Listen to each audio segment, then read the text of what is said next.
A gracious good day to one and all once again.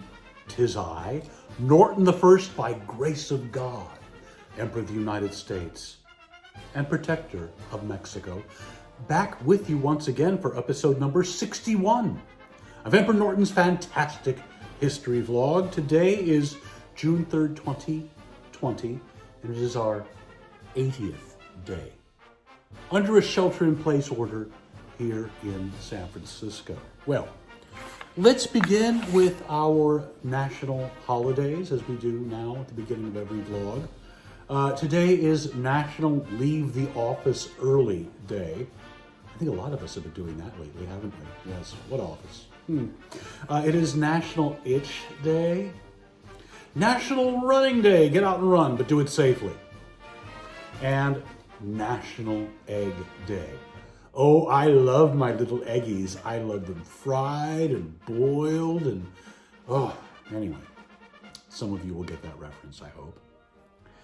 Our highlight from San Francisco history today is taken from, once again, John Ralston's wonderful book, This Date in San Francisco, because on June 3rd, 1888, that the San Francisco Examiner publishes the poem, Casey at the Bat.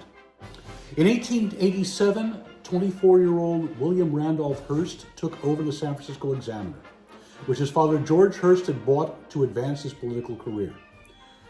The Examiner was moribund, but young Hearst, with practically unlimited capital, hired the best talent by the simple expedient of paying them the best salaries. Many of his staff, such as writer Ambrose Bierce, became famous, working either for Hearst or for others. One of Hearst's Harvard classmates before Hearst was kicked out, it was Ernest Lawrence Thayer, born in 1863 in Lawrence, Massachusetts. Hired by Hearst as a humor columnist, Thayer contributed pieces under the pen name Finn, sometimes short for Finney, his nickname at Harvard, and wrote about sports. His tenure at the Examiner was short, ending in 1888 when Thayer returned east and would have been forgotten but for one piece, a 13-stanza poem published by the Examiner on June 3rd, 1888, entitled Casey at the Bat, which we shall now read for you since we don't have baseball to watch. You can do it vicariously, I guess, through this poem. The outlook wasn't brilliant for the Mudville Nine that day. The score stood 4-2 with but one inning more to play. And then when Cooney died at first and Barrows did the same, a pall-like silence fell upon the patrons of the game. A straggling few got up to go in deep despair. The rest clung to the hope which springs eternal in the human breast. They thought, if only Casey could get a whack at that, we'd put up even money now with Casey at the bat. But Flynn preceded Casey, as did Jimmy Blake, and the former was a hoodoo, while the latter was a cake. So upon that stricken multitude, grim melancholy set, and there seemed but little chance of Casey getting to the bat. But Flynn let drive a single, to the wonderment of all, and Blake, to the much despised, tore the cover off the ball.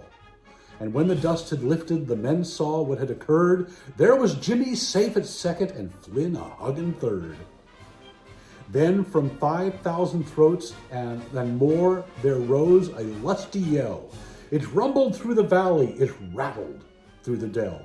It pounded on the mountain and recoiled upon the flat, for Casey, mighty Casey, was advancing to the bat. There was ease in Casey's manner as he stepped into his place. There was pride in Casey's bearing, and a smile lit Casey's face. And when responding to the cheers, he lightly doffed his hat. No stranger in the crowd could doubt 'twas Casey at the bat. 10,000 eyes were on him as he rubbed his hands with dirt. 5,000 tongues applauded when he wiped them on his shirt. Then the writhing pitcher ground ball into his hip. Defiance flashed on Casey's eye, a sneer on Casey's lip. And now the leather-covered sphere came hurtling through the air, and Casey stood a-watching it in haughty grandeur there. Close by the sturdy batsman, the ball unheeded sped. "That ain't my style," said Casey. "Strike one," the umpire said. Got that a little confused, didn't it? From the benches, black with people, there went a muffled roar, like the beating of the storm waves on a stern and distant shore. "Kill him! Kill the umpire!" shouted someone on the stand, and it's likely they'd have killed him had not Casey raised his hand. With a smile of Christian charity, great Casey's visage shone. He stilled the rising tumult. He bade the game go on. He signaled to the pitcher, and once more the dun sphere flew. But Casey still ignored it, and the umpire said, "Strike two!" "Fraud!" cried the maddened thousands, and answered fraud. But one scornful look from Casey, and the audience was awed. They saw his face grow stern and cold. They saw his muscles strain. They knew that Casey wouldn't let the ball go by again. The sneer is gone from Casey's lip. His teeth are clenched in hate. He pounds with cruel violence his bat upon the plate. And now the pitcher holds the ball. And now he lets it go. And now the air is shattered by the force of Casey's blow. Oh, somewhere in this favored land, the sun is shining bright. The band is playing somewhere, and somewhere hearts are light. And somewhere men are laughing, and somewhere children shout. But there is no joy in Mudville. Mighty Casey has struck out. On with our other events for today. It was on this date in 1539 that Hernando de Soto claims Florida for Spain, and also this date in 1540 when he crosses the Appalachian Mountains, first European to do so. On this date in 1935, the French liner SS Normandy sets the Atlantic crossing record of 4 days, 3 hours, and 14 minutes on her maiden voyage and captures the Blue Riband for approximately 1 year until the introduction of the RMS Queen Mary. That was a prize given for the fastest crossing of the Atlantic.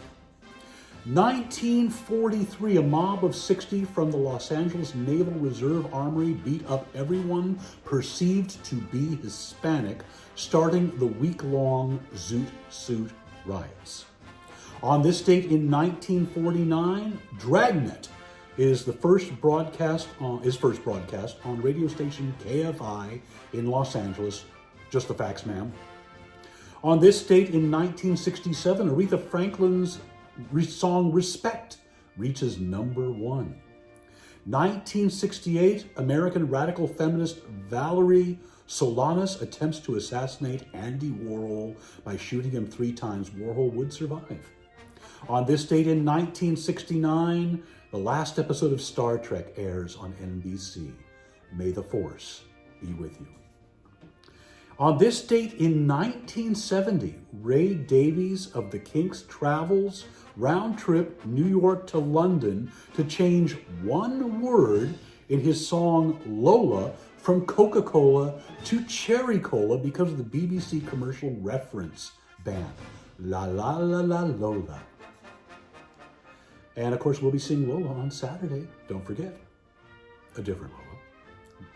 And this date in 1989, the beginning of the Tiananmen Square massacre as Chinese troops opened fire on pro-democracy supporters in Beijing.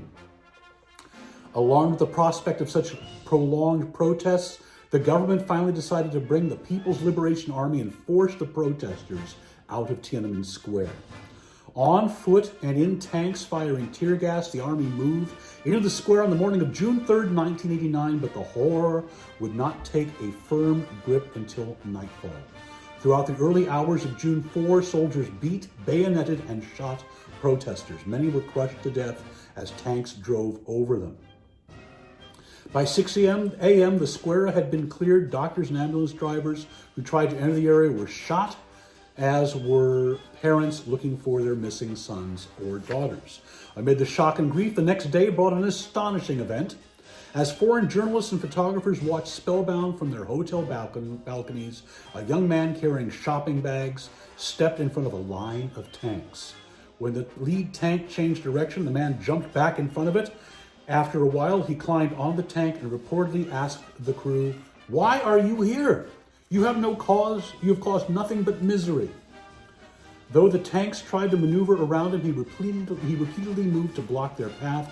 Finally, as he continued to defy the tanks, he was overpowered by security men and taken away. His identity and his fate are unknown to this day. Neither does anyone know how many people died in the Tiananmen Square massacre.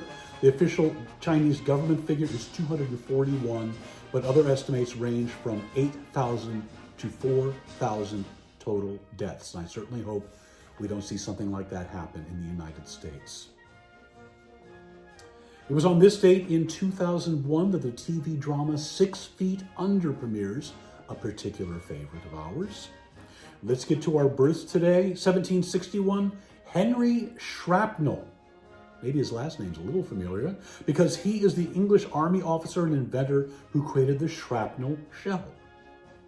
1808, a Confederate States of America President Jefferson Davis is born. 1877, artist Raoul Dufy. He was a Fauvist painter and created a certain shade of blue. 1901, Shakespearean actor Maurice Evans, although most of us remember him as playing Endora's estranged husband and Samantha's father on the TV show Bewitched. 1906, Josephine Baker, American dancer and Parisian nightclub owner, and 1910 actor Paulette Goddard.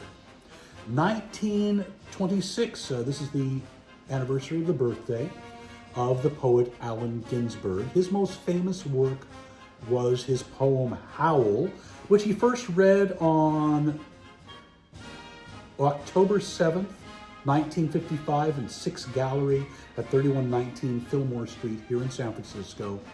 Arguably the most famous work of literature to come from the Beat generation. Mark, I said arguably. And I'll read a little bit from it now. I saw the best minds of my generation destroyed by madness, starving, hysterical, naked, dragging themselves through the Negro streets at dawn looking for an angry fix. Angel-headed hipsters burning for the ancient heavenly connection, the starry dynamo in the machinery of night. There is much more. Of course, that poem led to a challenge by the U.S. Postal Service that it could be mailed. The publisher, of course, Lawrence Ferlinghetti of City Lights, challenged that all the way to the Supreme Court and won a very important censorship case in the history of the United States. Other births today include game show creator and host Chuck Barris, The Gong Show. 1939, that was in 1929, by the way. 1939, Ian Hunter of the Mott the Hoople also has had a brilliant solo career, one of my favorites. 1942, Curtis Mayfield, famous for Superfly, the song. And 1967, news anchor Anderson Cooper. Let's get to our deaths today. 1875, Georges Bizet. 1924, Franz Kafka, namesake of one of our cats. 1949, A.P. Giannini, founder of the Bank of Italy, later the Bank of America here in San Francisco. Read the story of how he and his bank survived the great earthquake and fire of 1906. Truly a hero, fascinating story, tremendous foresight. On this date in 1975, we lost Ozzie Nelson. Anyone who was there might remember the Ozzie Nelson Memorial Barbecue. 1977, director Roberto Rossellini. 1989, the Ayatollah Khomeini. 1992, actor Robert Morley. 2001, Anthony Quinn. 2009, David Carradine, in a most unfortunate accident. 2011, James Arness, Gunsmoke. And 2016, on this date, we lost Muhammad Ali in the great celebrity die-off of 2016. Well, that pretty much wraps it up for this edition. Until we see you again, stay safe, stay healthy, stay inside. If you go outside, wear a mask, be very careful out there if you're participating in protests. Don't want to see anybody get hurt. Be kind to one another. That really resonates these days. Until we see you again, a gracious good day.